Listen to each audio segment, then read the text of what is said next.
Herzlich willkommen im Obstgarten der Obstbaumschule Schreiber. Heute beschäftigen wir uns mit dem Thema des richtigen Schnittzeitpunktes für meinen Baum. Die klassischen Schnittzeitpunkte für Obstbäume sind der Winterschnitt, also außerhalb der Vegetationsphase, wenn der Baum in der Winterruhe ist, Jänner, Februar bis vielleicht Anfang Mitte März in sehr kalten Jahren.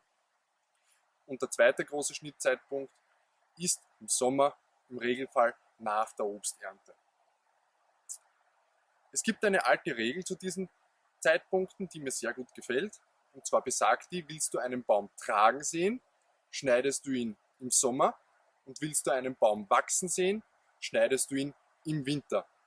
Dabei muss uns immer bewusst sein, Ertrag, hoher Ertrag und starkes Wachstum stehen immer in einer gewissen Konkurrenz.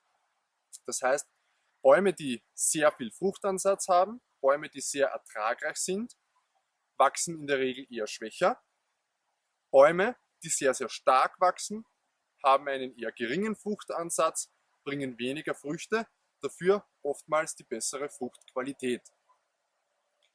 Wie entscheide ich jetzt, wann der beste Schnittzeitpunkt für meinen Baum ist? Bin ich mit meiner Fruchtqualität und meinem Fruchtbehang, mit meinem Gesamtertrag zufrieden, so ist bei den meisten Obstarten der Winterschnitt zu bevorzugen. Durch den Winterschnitt regt man etwas mehr Wachstum an als mit dem Sommerschnitt. Das bedeutet, mache ich ein und denselben Schnitt im Winter oder im Sommer, reagiert der Baum beim Winterschnitt mit einem etwas stärkeren Nachwuchs.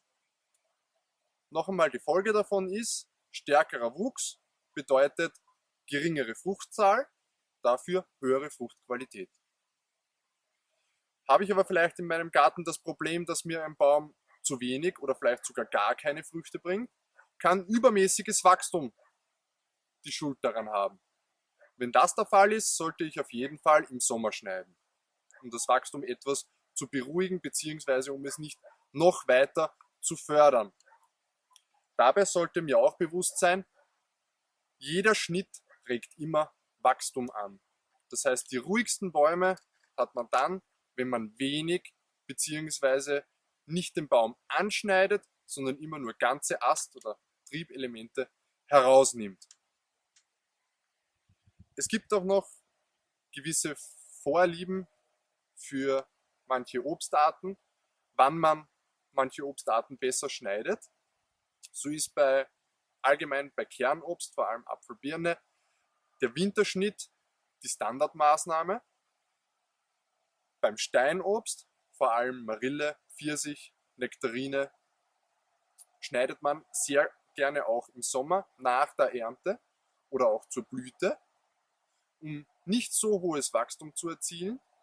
Vor allem aber auch, weil im Winter keine so gute Wundverheilung wie während der Vegetationsperiode stattfindet und dadurch die Bäume anfälliger für Krankheiten werden.